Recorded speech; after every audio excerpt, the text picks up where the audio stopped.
Astaghfirullah. Bismillahirrahmanirrahim. Assalamualaikum warahmatullahi wabarakatuh. Ya alhamdulillah wassalatu wassalamu ala rasulillah wa ala alihi wa sahbihi wa mawalah wa la hawla wa la quwwata illa billahi wa ba'd.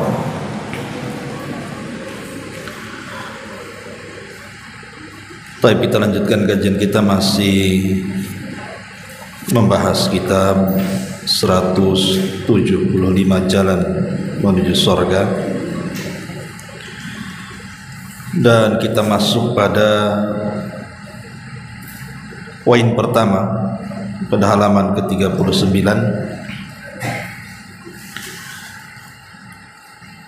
Kesempatan meraih pahala dan meraih lebih dari 175 sebab masuk ke dalam surga dengan kasih sayang Allah Subhanahu wa ta'ala.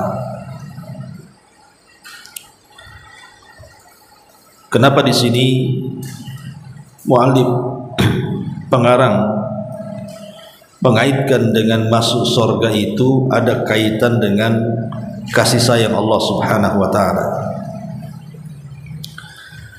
Karena tidak ada yang masuk surga satupun dari manusia, baik para nabi dan rasul, apalagi selain daripada mereka, yang masuk surga disebabkan amalannya.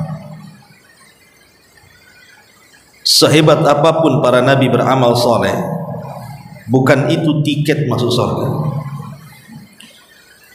Karena surga itu tidak dimasuki dengan amalan kita, tapi surga itu dimasuki karena rahmat kasih sayang Allah kepada kita.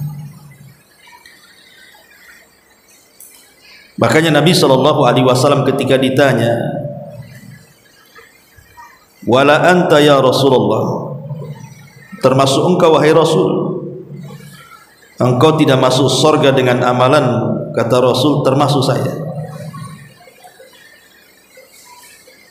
Bahkan ada satu kisah dari kisah-kisah Bani Israel, ketika ada seorang laki-laki yang tidak pernah melakukan dosa semasa hidupnya, kemudian diberdirikan di pintu surga.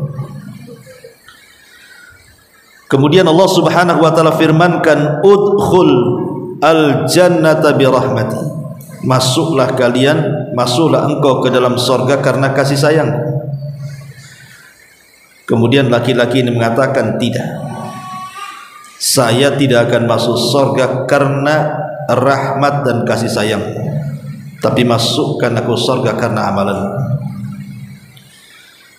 Karena selama di dunia aku tidak pernah melakukan dosa, kata dia, kecuali aku melakukan dosa.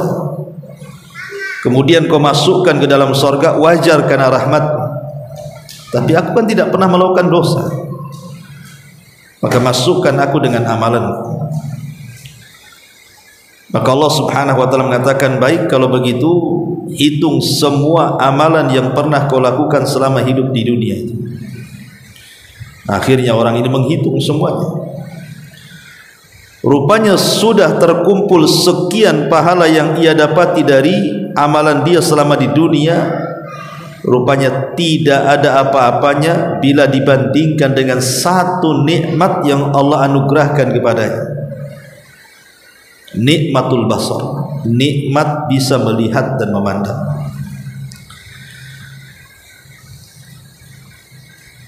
Maka sebab itu akhirnya kemudian laki-laki ini langsung terpikir balik dan mengatakan, kalau begitu masukkan aku ke dalam surga karena rahmat. Dari sini kita tahu bahwa dari 175 sebab orang masuk surga itu semua tidak lepas dari kasih sayang Allah Subhanahu wa ta'ala atau rahmat Allah Subhanahu wa ta'ala. Baik, yang pertama, keutamaan pahala tauhid dan hal-hal yang dapat menghapuskan dosa. Jadi jalan pertama kali orang masuk surga adalah dengan mentauhidkan Allah.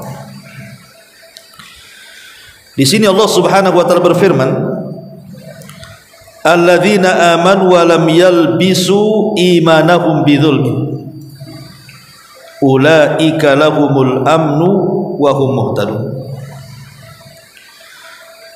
Orang-orang yang beriman, maksudnya yang bertauhid dan tidak mencampur adukan keimanan mereka atau ketauhidan mereka dengan kezaliman. Maksud zalim di sini adalah kesyirikan.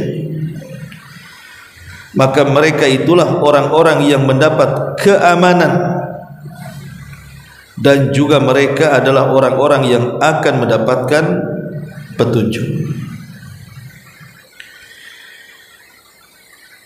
Ma'asyiral muslimat yang dimuliakan Allah Subhanahu wa taala.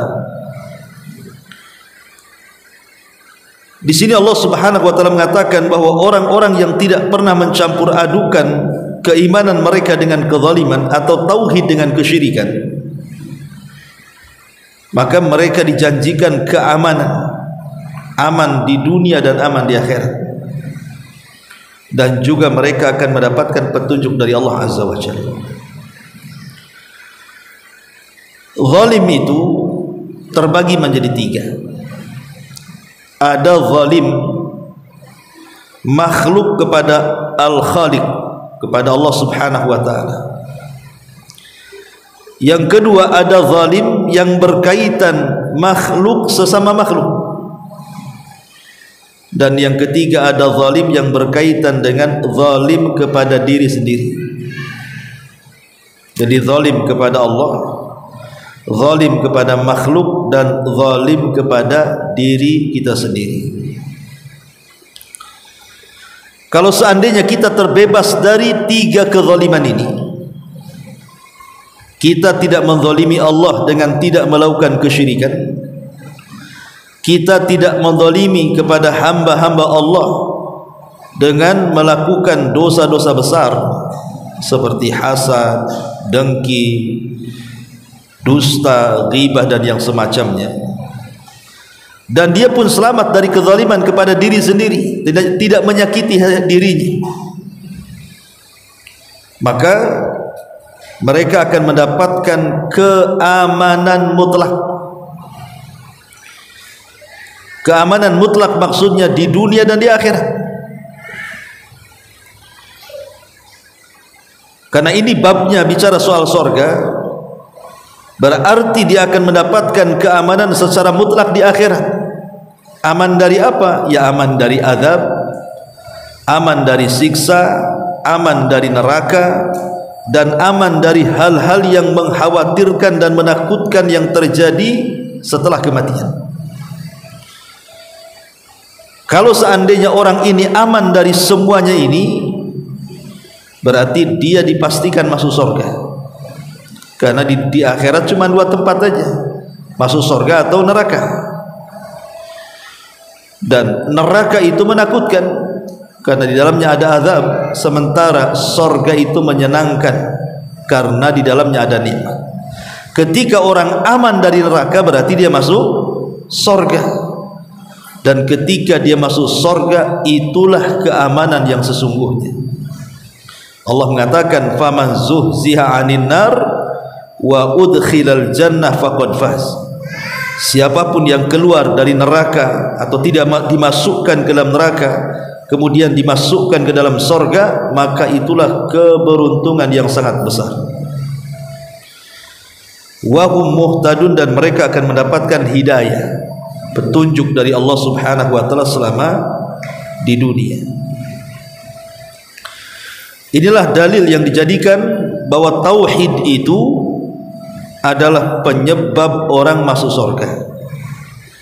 Karena orang yang tidak mencampur adukan ketauhidan mereka dengan kesyirikan, berarti di akhirat aman dari neraka, berarti dia masuk surga.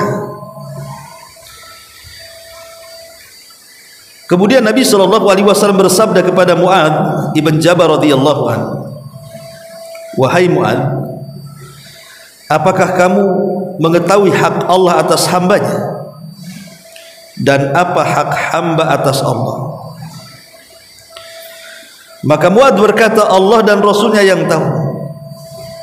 Maka Mu'adz mengatakan, sesungguhnya hak Allah atas hamba-hambanya adalah agar mereka menyembah Allah dan tidak melakukan kesyirikan sedikit pun kepadanya. Sedangkan hak para hamba Allah agar Allah tidak menyiksa orang-orang yang tidak melakukan kesyirikan sedikit pun terhadapnya. Aku berkata, wahai Rasulullah, bolehkah aku beritakan gembira ini kepada manusia? Maka beliau mengatakan, jangan kau beritakan kepada mereka, nanti mereka akan berpangku tangan. Lihat dalam hadis Mu'adz bin Jabal radhiyallahu anhu, Allah Subhanahu wa taala mewajibkan kepada dirinya untuk sesiapapun yang telah melaksanakan hak-hak Allah bagi hamba-hambanya, yaitu mentauhidkan Allah dan tidak melakukan kesyirikan, maka Allah wajibkan kepada dirinya, siapapun yang bertauhid dan tidak menyekutukan Allah, maka dia tidak akan diazab. Ketika tidak diazab berarti dia diberikan nikmat. Ketika diberikan nikmat maknanya dia masuk surga. Dan ini fadilah orang yang bertauhid, bahwa orang yang bertauhid itu sebab masuk ke dalam surga. Ini dalil kedua. Kemudian dalil yang ketiga,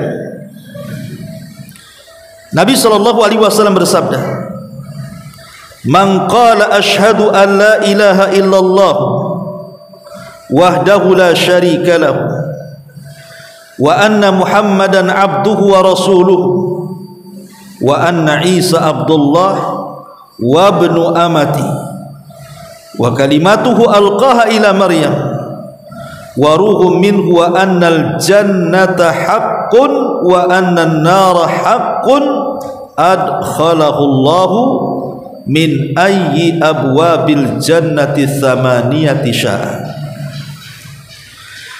Barang siapa yang mengucapkan aku bersaksi bahwa tiada ilah yang berhak disembah kecuali Allah, kemudian tidak ada yang menyekutukan atau la syarikalah, tidak ada sekutu bagi Allah, dan bahwasanya Muhammad adalah hamba dan utusannya, dan bahwasanya Isa adalah hamba Allah, anak hambanya, kemudian firman yang telah Allah lemparkan kepada Maryam dan ruh darinya, bahwasanya surga adalah hak, neraka adalah hak, maka Allah akan memasukkannya ke dalam surga dari 8 pintu-pintu surga manapun yang, atau bersaksi bahwa tidak ada sembahan yang berhak disembah kecuali Allah, yang tidak ada sekutu baginya, dan Muhammad adalah hamba dan utusannya. Maka di ujung hadis Rasul mengatakan, maka Allah akan memasukkan orang ini ke dalam surga dari 8 pintu surga manapun. Jelas bahwa hadis ini menunjukkan tauhid adalah jalan menuju surga. Kemudian juga diriwayatkan oleh Imam Muslim, adkhalahullahu al-jannata ala ma kana minal amal. Allah akan memasukkan ke dalam surga sesuai dengan apa yang telah ia amalkan. Dalam riwayat Bukhari dan Muslim dari hadis Itban, Rasul mengatakan, fa innallaha qad harrama 'alan nar man qala la ilaha illallah yabtagi bidzalika wajhallah. Sungguhnya Allah telah mengharamkan atas mereka neraka yang mengucapkan tidak ada sembahan yang berhak disembah kecuali Allah, dia mengucapkannya karena mengharap wajah Allah Subhanahu wa ta'ala. Dan yang terakhir dalilnya, Nabi SAW mengatakan, qala Allah azza wa jal, Allah berfirman, maknanya hadis qudsi, ya ibna Adam, innaka law ataitani bi qurabil ardi khataya thumma lakitani la tusyrik bi syai'an la ataituka bi qurabiha maghfirah. Wahai anak Adam, Sesungguhnya jika kamu mendatangiku dengan dosa-dosa sebesar bumi, lalu kau menjumpai aku, kata Allah, dan tidak berbuat kesyirikan sedikit pun kepadaku, maka sungguh aku akan mendatangimu dengan penuh ampunan sebesar bumi pula kepadamu. Ma'asyiral muslimat yang dimuliakan Allah Azza wa Jalla, dari dalil-dalil ini kita pahami bahwa tiket terbesar menuju surga Allah Subhanahu wa taala adalah at-tauhid. Baik kita bentangkan. Ma'asyiral muslimat yang dimuliakan Allah Azza wa Jalla, ketika kita sudah tahu bahwa tiket masuk surga adalah at-tauhid, orang masuk surga itu terbagi dua. Ada orang yang masuk surga awaliyah, memang awal-awal dia masuk surga duluan. Yang kedua, dan ada yang masuk surga itu belakangan. Kenapa kemudian dia masuk surga belakangan? Boleh jadi karena dia membawa dosa, sehingga dia harus mampir ke neraka, diazab di dalam neraka dalam rangka dibersihkan kesalahan-kesalahannya dan juga dosa-dosanya. Baru setelah bersih, Allah angkat dari neraka dan Allah masukkan ke dalam surga. Itulah makanya ada yang masuk surga belakangan. Adapun orang-orang yang masuk surga awal-awal itu karena dua kelompok. Pertama, orang-orang yang masuk surga karena memang dia tidak ada hisab, sama sekali tidak dihisab, keluar dari kubur saja direct dia masuk surga. Yang kedua, dia masuk surga karena sebuah syafaat.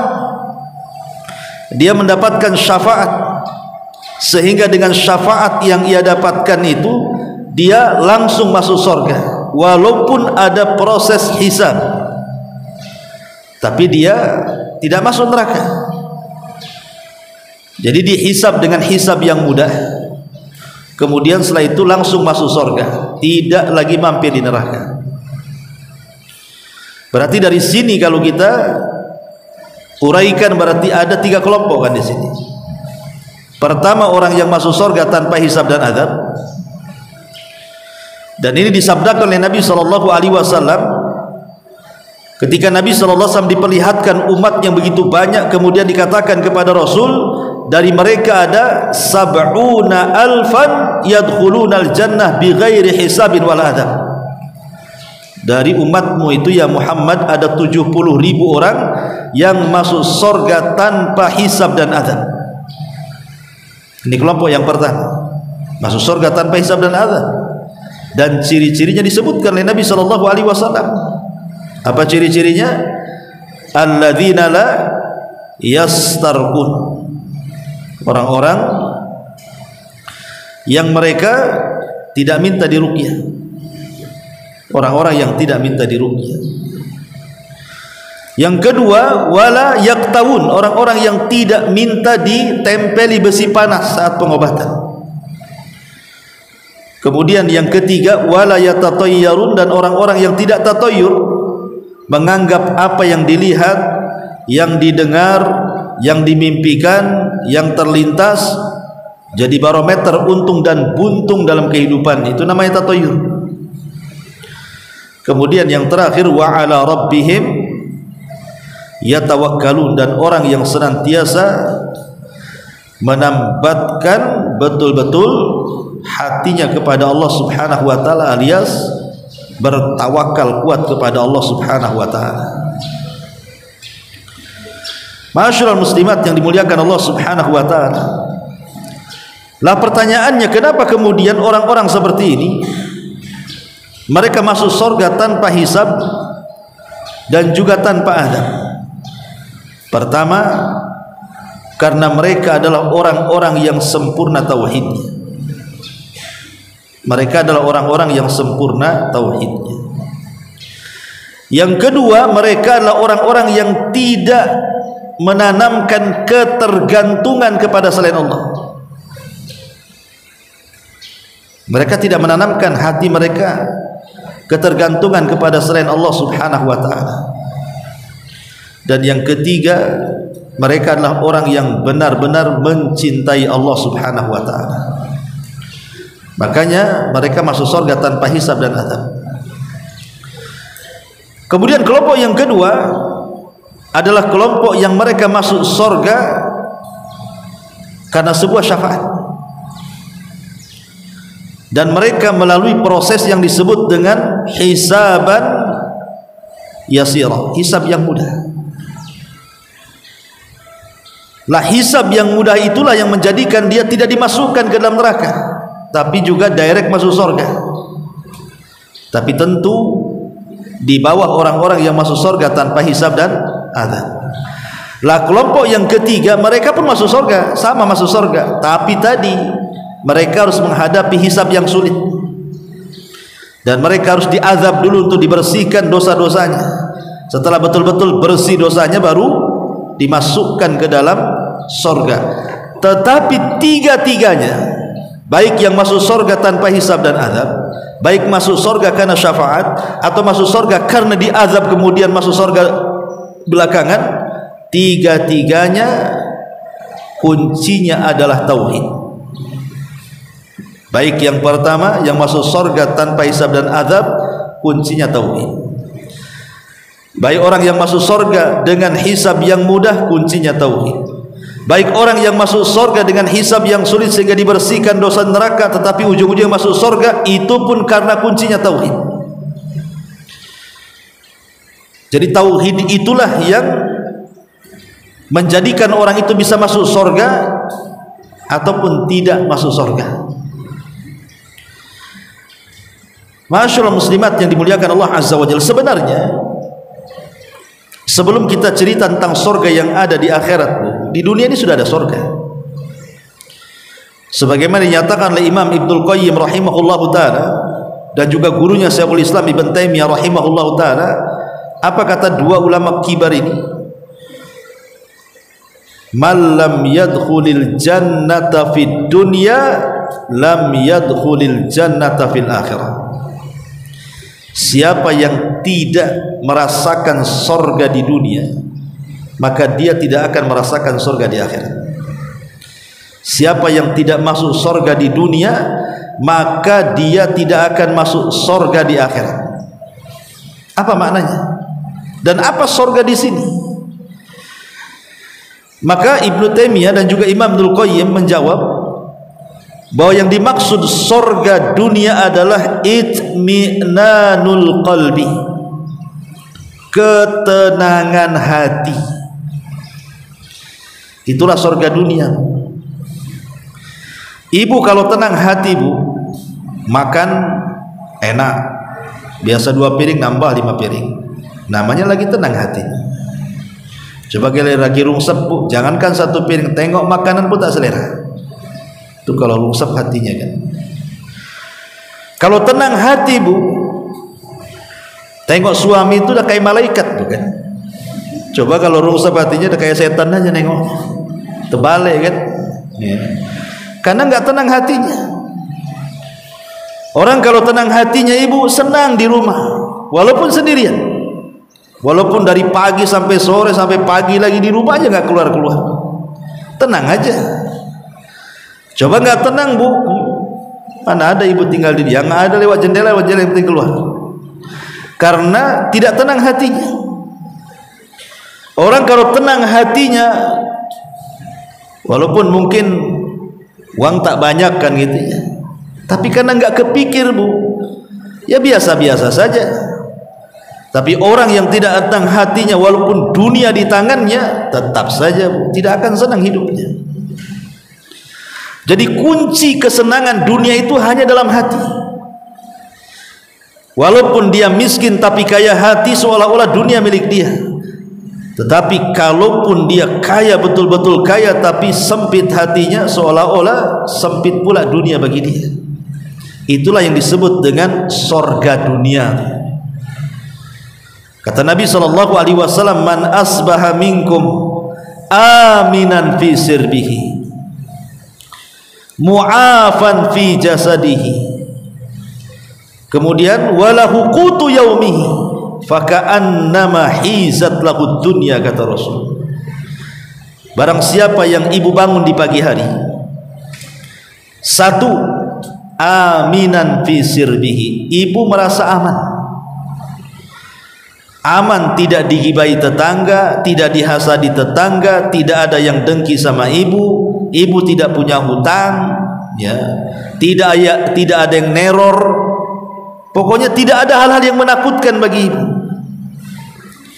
Kemudian yang kedua, mu'afan fi jasadihi, sehat pula, bangun, padahal mungkin usianya sudah 50-60 tahun, tapi bangun dah kayak anak muda saja.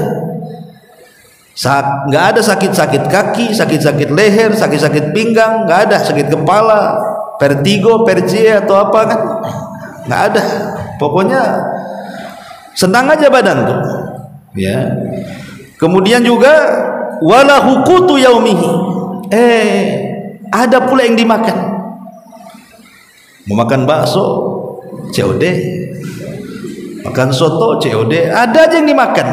Pokoknya ada yang dimakan. Kata Nabi SAW, hazat lahu dunya, seolah-olah dunia itu milik ibu semua, yang lain itu numpang sama nyewa saja. Karena yang dicari manusia cuma 3 ini, Bu. Ibu nyari apa di dunia coba? Ini yang dicari kan, aman, tidak ditakut-takuti suami, tidak ditakuti anak-anak. Sekarang ini kan kita khawatir, kadang ibu mungkin takut sama suami atau takut sama anak-anak, anak gadis pergi kemana, khawatir, kekhawatiran kan. Tapi orang ini nggak khawatir, dia punya keamanan. Itu yang kita cari di rumah tuh. Kalau aman semuanya, tetangga baik-baik, kawan baik-baik, suami baik, anak baik, orang tua baik, apa yang dicari? Itu yang dicari. Kemudian yang kedua, sehat badan. Coba lihat orang-orang sakit, Bu, luar biasa itu. Ada yang sampai ratusan juta, ada yang sampai jual rumah, jual sawah, jual kebun hanya untuk kesehatan tuh. Kemudian ada yang dimakan, sebab kalau tidak ada yang dimakan, terpaksalah ibu harus kerja, entah jadi pembantu, nolong orang, kerja di PT pagi sampai sore sampai malam, capek kan, stres jadinya. Lah kalau tiga-tiga ini ada, itulah surga namanya. Dan itu ada dalam hati, ya, tidak ada di luar hati, semua ada dalam hati kita. Makanya kata Imam Ibnul Qayyim rahimahullahu taala, siapa yang tidak masuk surga di dunia, dia tidak akan masuk surga di akhirat. Kenapa demikian? Karena kalau hati tenang, Bu, ibadah pun tenang. Salat bisa khusyuk, baca Quran bisa khusyuk, zikir bisa khusyuk. Coba ibu tidak tenang, salat aja ngelamun, Allahu Akbar. Tahu ini hari ini debt collector mau nagih utang, ibu lagi sholat tuh, tahu digedor, itu otaknya tuh jangan-jangan dia. Padahal tetangga sebelah masih makan tuh. Udah nggak fokus kan di situ aja, nggak fokus kita, karena hatinya juga nggak fokus di situ. Tapi kalau tenang hati, lapang dada, luas dada, semua bisa dikerjakan, dunia bisa dikerjakan, akhirat pula dikerjakan. Nah, itulah surga namanya. Dan ketenangan hati itu yang paling besar kuncinya ada di tauhid, ya. Ketenangan hati yang merupakan surga dunia itu, Bu, itu kuncinya yang paling besar ada di tauhid. Perhatikan beberapa dalil dalam Al-Quran. Allah Subhanahu wa ta'ala berfirman di dalam Al-Quranul Karim,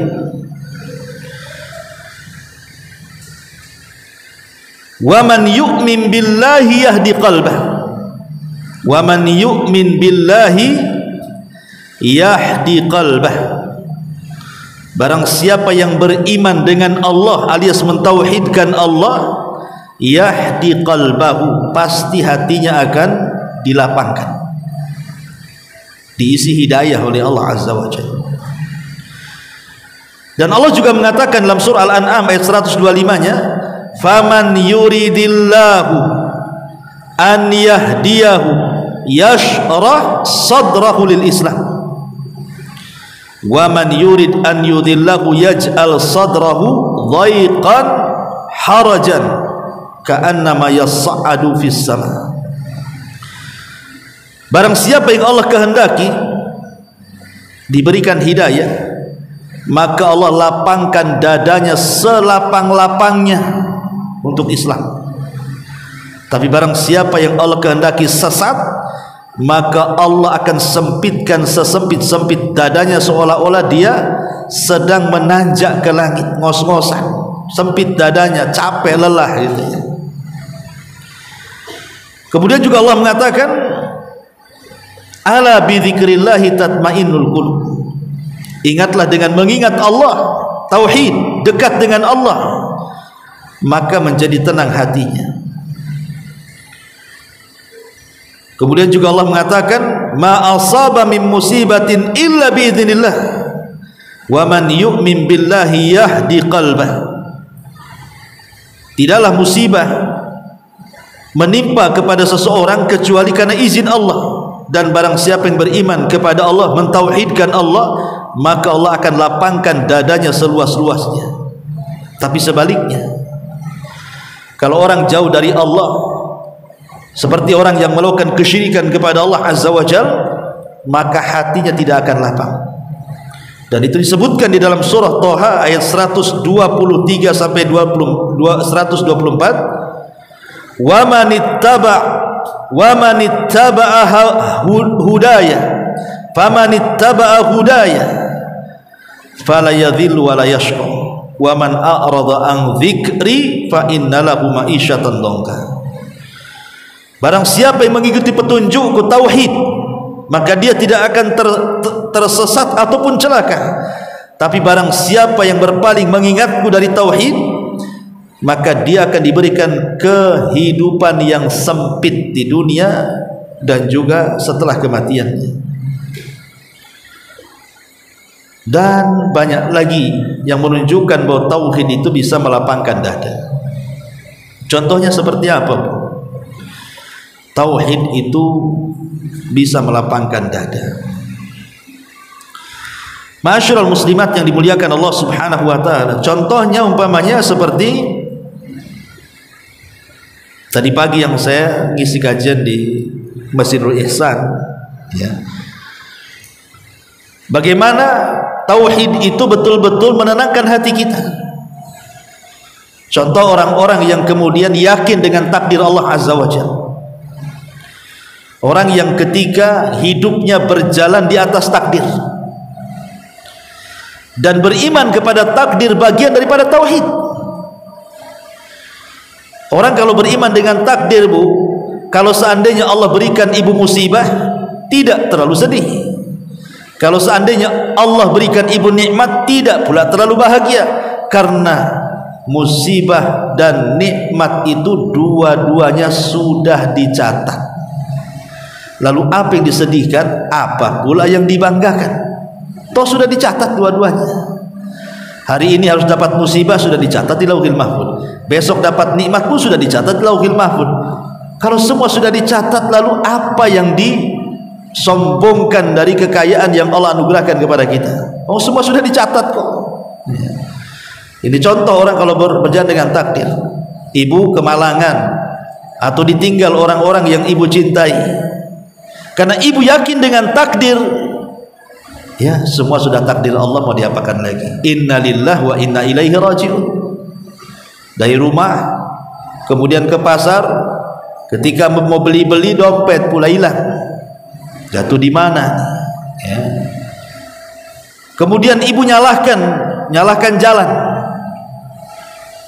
Tuh kan gara-gara jalan ke situ banyak lubang-lubang, mungkin motornya kena lubang, akhirnya badannya kena gerak, dompetnya pula jatuh di situ. Jalan pula disalahkan, ya. Atau mungkin nyalakan polisi tidur, gara-gara polisi tidur gitu. Maka kenapa Nabi SAW sampai mengatakan, jangan sampai seseorang itu mengatakan, laula laula kadza lakana kadza wa kadza. Kalau bukan karena itu, kalau bukan karena ini, tentu tidak terjadi ini dan itu. Kan kata Rasul mengatakan seperti itu. Jangan ucapkan kalimat itu, tapi katakanlah kul masya kul qaddarallahu wa masya'a fa'al. Katakan ini semua sudah takdir Allah, Allah berbuat sekehendaknya.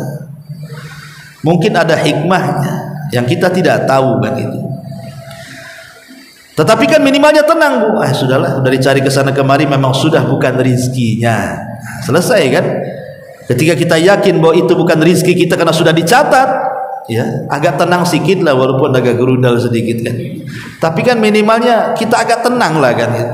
Tapi kalau tidak yakin dengan takdir, Bu, kepikiran dompet itu setahun hilangnya, setahun pula kepikirannya. Padahal udah beli dompet baru lagi, itu isinya lebih banyak lagi. Karena kurang bertauhid tadi kan, tidak tenang jadinya. Itu perkara kecil ya. Dan perkara-perkara yang lain juga banyak sekali, seperti orang yang tawakal kepada Allah, yang tidak punya takut kecuali kepada Allah, yang tidak berharap kecuali kepada Allah. Itu semua akan melahirkan ketenangan hati, dan itu yang disebut dengan tauhid. Itulah tauhid. Kenapa di dunia saja orang yang bertauhid itu sudah masuk ke dalam sorga dunia, maka di akhirat dia akan masuk sorga yang Allah subhanahu wa ta'ala janjikan untuk kita.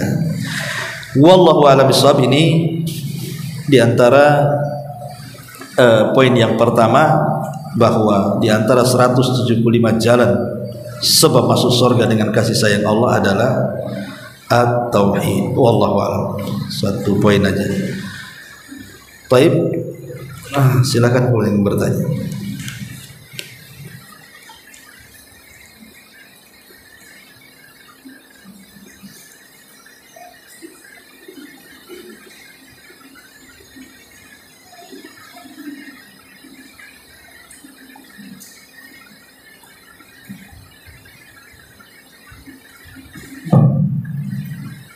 Assalamualaikum Ustaz. Waalaikumsalam.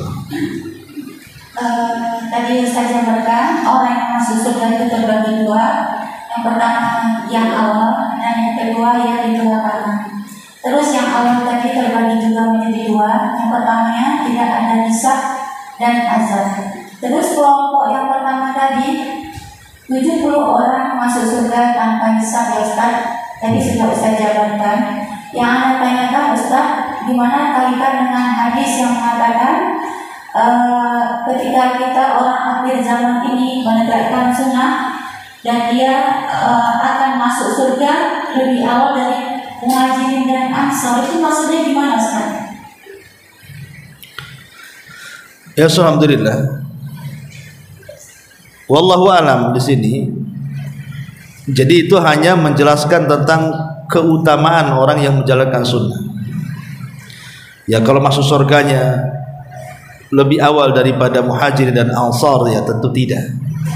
Karena bagaimanapun keimanan para sahabat tidak bisa dibandingkan dengan keimanan kita. Kalaulah seluruh manusia ditimbang keimanan di satu neraca, dan keimanan Abu Bakar ditimbang di neraca satunya, masih berat imannya Abu Bakar. Itu satu sahabat kan gitu ya. Apalagi kalau bandingannya banyak sahabat. Tapi terkadang Nabi SAW kan memberikan semangat kepada kita dengan mengatakan, kalian akan menghadapi hari-hari kesabaran.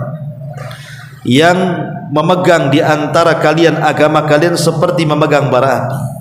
Dalam riwayat, barang siapa yang bersabar di atas sunnah persis yang dilakukan para sahabat, maka kalian akan mendapatkan pahala 50 para sahabat yang mengamalkan sunnah yang sama.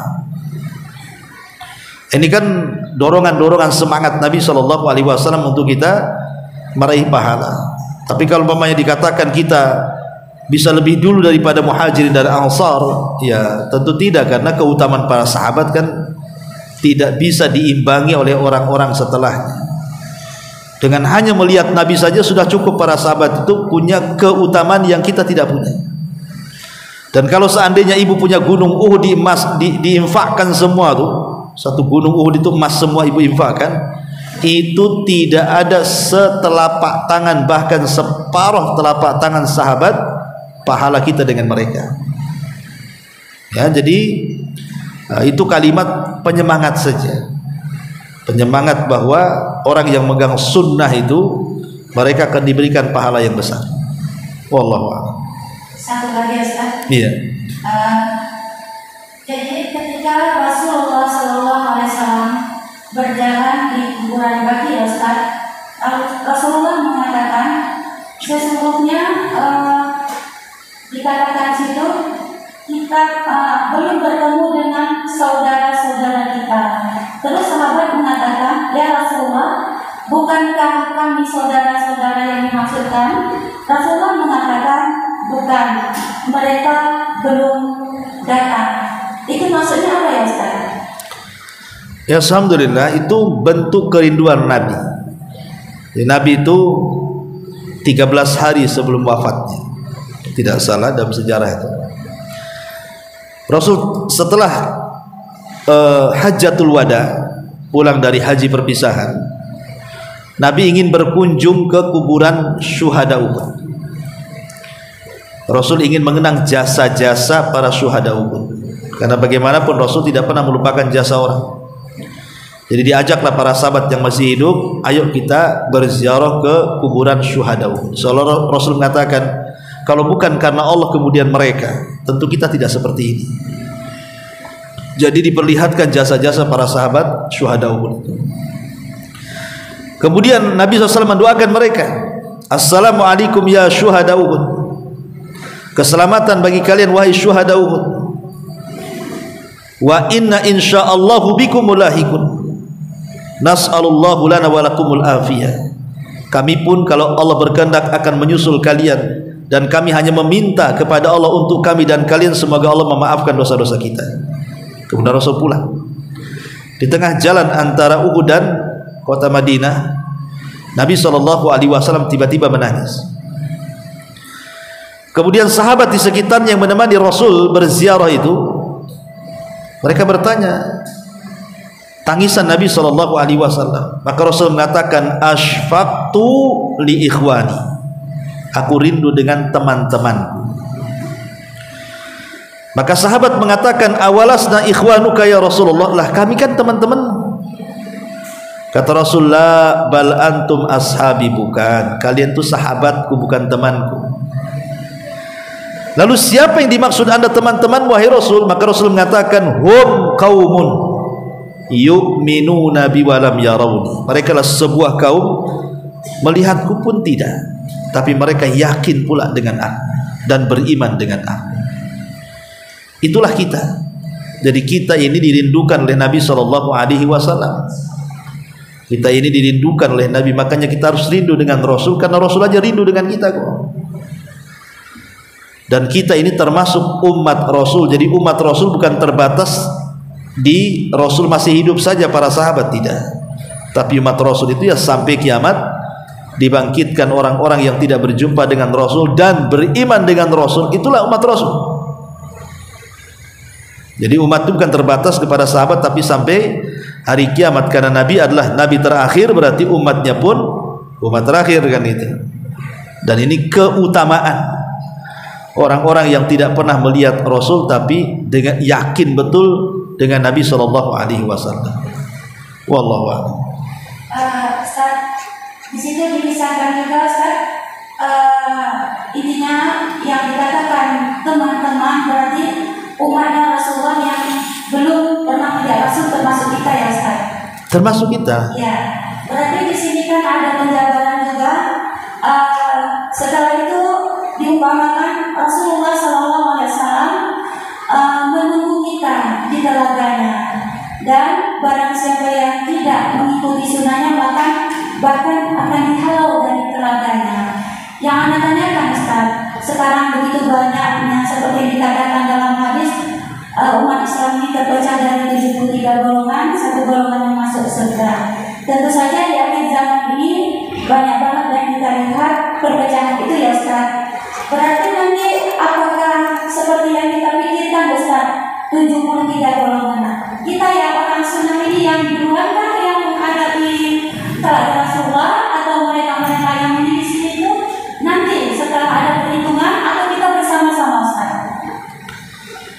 Ya, alhamdulillah, tentang hadis iftiraqul ummah.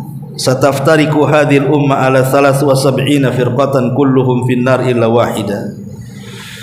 Jadi umat Islam itu akan terpecah menjadi 73 kelompok. Ini bukan pembatasan, karena buktinya lebih daripada 73 yang pecah.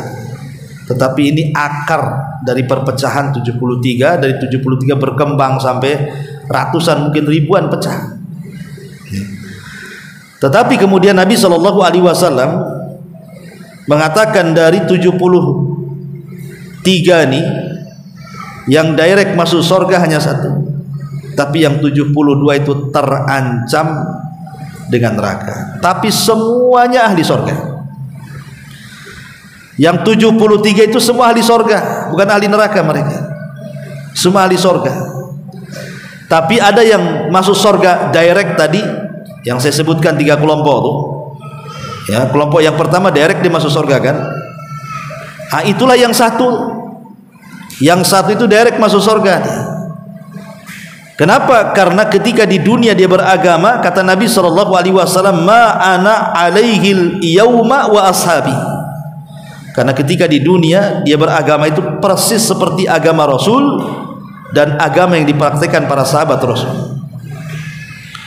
Tetapi yang 72 kelompok itu yang terpecah tuh, mereka jauh daripada ajaran Nabi SAW.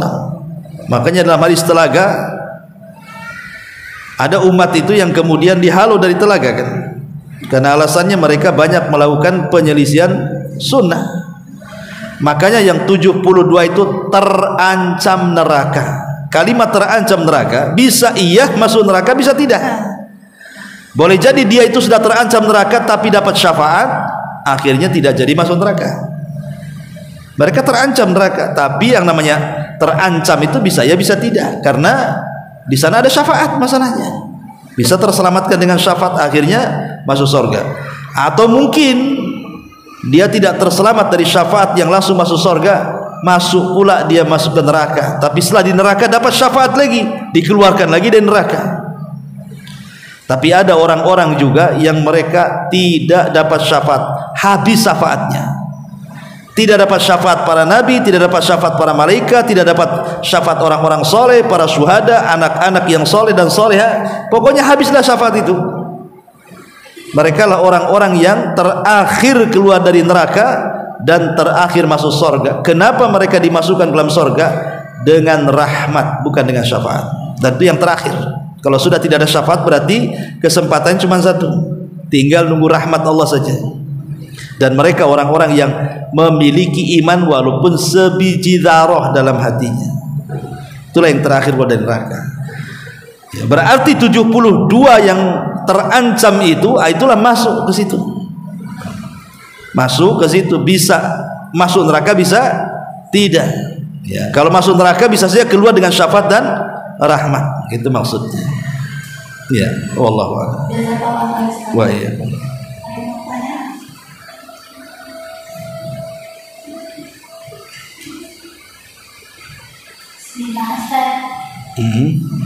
Ustaz pernah bilang kalau orang yang minum telaga pertama kali orang Yaman, nggak Ustaz.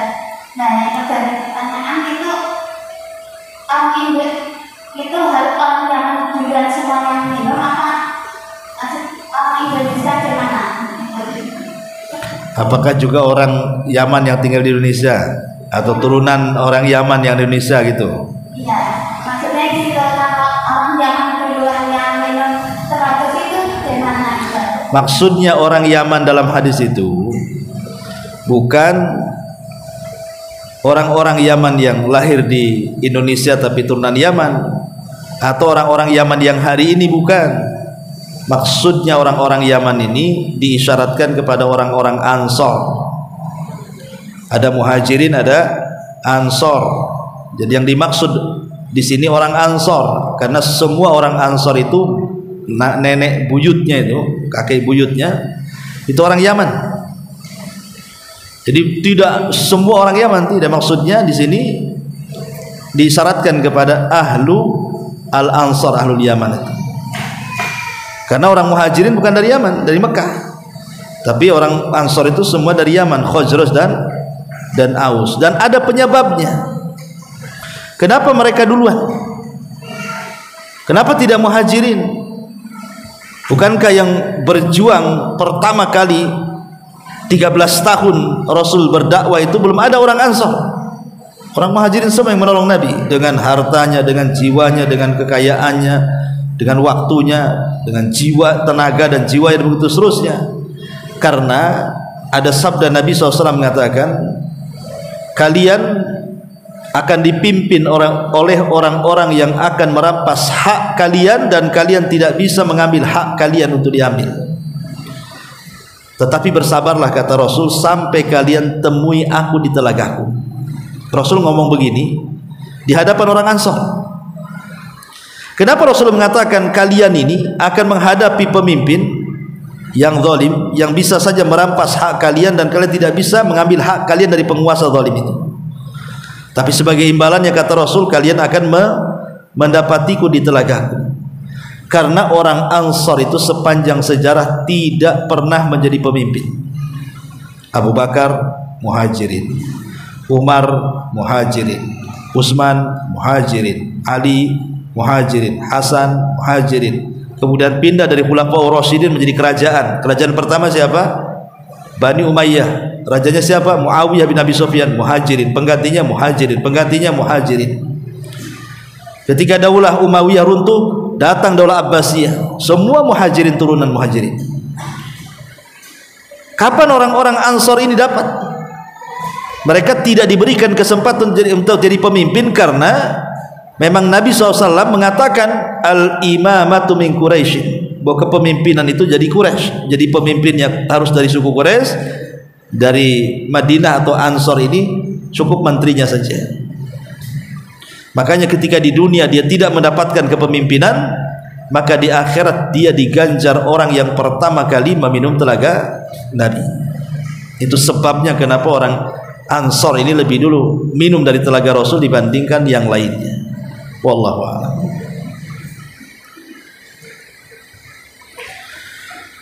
Oke, cukup.